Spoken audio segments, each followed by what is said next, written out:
My loyal subjects, it will have not escaped your knowledge and attention that I have ruled over this mine realm for now in excess of some 30 years.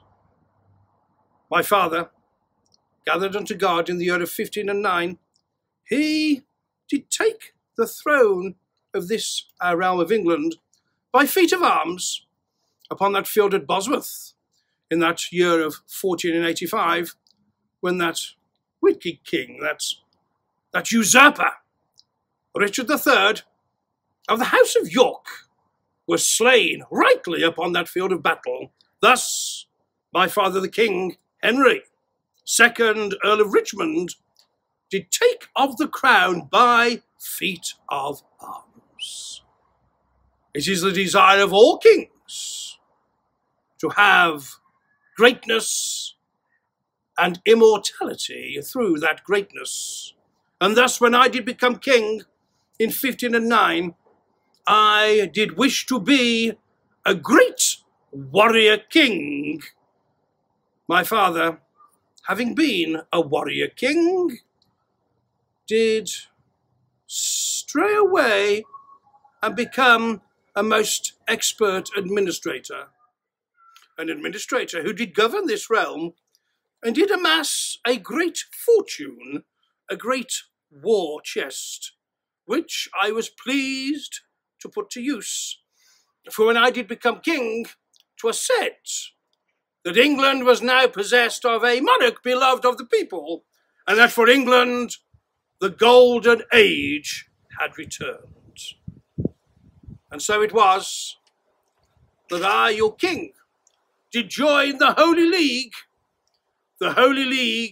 which at the behest of the Pope was to fight for the safety, the protection, and the supremacy of the papacy. Now, that may indeed come as something of a surprise, for many of you will be fully aware of the difference that exists between me, your king, and the Pope in Rome.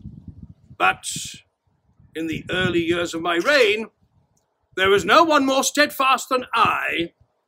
I would live, I would fight, and I would have died for the preservation of Holy Mother Church. Indeed, is it not true that the Pope did bestow upon me that great title of Fide Defensor, Defender of the Faith, for my writings in support of Holy Catholic Mother Church against that bastard Luther? Prior to that, I, your king, did take an army across the narrow sea, across the Channel, to put the French to the sword. That holy war, part of the League of Cambrai, an amalgam of European powers, Venice, Spain, the Emperor Maximilian, the Holy Roman Emperor, and of course of England, did undertake to fight of the French. For France was in dispute with the Pope over the possession of certain lands in Italy. And so it was, in May of 1513, I did send a force of English troops to our possession of Calais. That month, I did similarly declare that when that army was to march against the French, that I, the king, would be the head of my force. I did arrive in Calais in June of 1513, bringing a further 11,000 troops with me, troops raised in England by my lords. For is it not true, 'tis the duty of the nobility, the peers, and the very people of England to support their king in his endeavour. Having left England, my queen, Catherine, was left as regent with sufficient powers to protect of the realm of England, for it was feared, as history will show was true, that the French would incite those foolish fellows, the Scots, to attack England whilst I was in France. And thus, having arrived at Calais, I did march with my great force to northern France, to the vicinity of the town of Terouanne, which had been besieged by my forces for several weeks.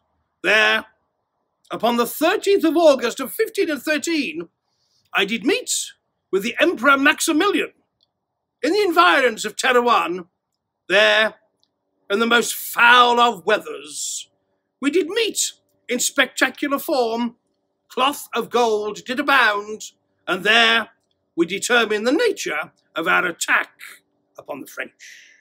The French, obviously aware that my forces were besieging the town of Terouanne, had, in July, had some success in breaking of the siege to a very small extent, and had provided for food and gunpowder to be delivered to the town of Terouanne. It was then that I encircled the town even further, determining that they would not break off our siege. And so I did march with my vast force to the location of that town, where the French did once more try to resupply the town of Terouanne. This would be their downfall.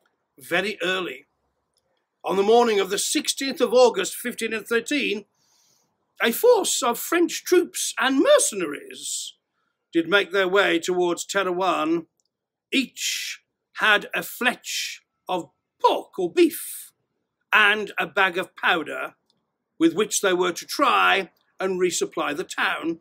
I was made aware of their movements, for my pickets, posted far from my location, did spy the movements of the French. Thus, in receipt of this intelligence of the French movements, I did amass a great force, some 1,100 cavalry, some 12,000 foot soldiers were massed together and sent towards the movements of the French. The French, upon spying our great body of English troops and cavalry, rather foolishly launched a charge. It failed. Their attack was repulsed, at which my entire force began to close upon the French columns. The French did turn and run. Their retreat did become a rout. So confused was the French retreat that bodies of French troops and mercenaries did clash with one another, did become enmeshed, and did become naught but a writhing mass of humanity. On went our English soldiers in pursuit of the French. The French, so afeared of their capture, so afeared of their destruction, they did take flight. They did cast away their weapons, their lances, their swords, and as they did make their escape, they did hack away at the armour of their horses, removing the caparisons, removing the plate armour from the horses, even removing their saddle accoutrements, such as their stirrups. We did give great pursuit over many, many miles. Indeed, many French did fall that day. Many French were taken that day. Such was the resounding defeat of the French, that battle, that great pursuit, did quickly become known as the Battle of the Spurs. For 'twas the spurs that all the French had to escape with. Ha, ha, ha. News of my great victory at this Battle of the Spurs did spread far and wide. Such was the demoralizing effect upon the French that within a further 2 weeks, the town of Terouanne did fall. And it was from there that I, your sovereign lord and king, did start to build my French empire in and around towns of northern France.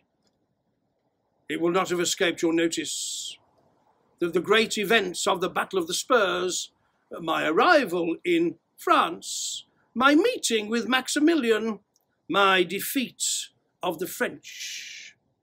The anniversaries for these great events to fall within the next few days, and thus a king who has reigned over this mine realm for in excess of 30 years, I reflect upon those great days. That time I did achieve greatness and immortality. What more could a king ask?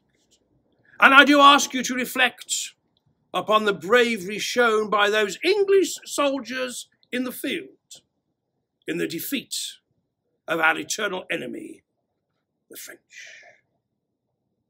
And may the Lord our God bless and keep you all in peace, unity and concord, one with another.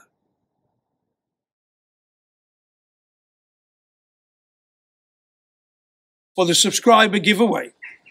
The competition is open to all subscribers, old and new alike.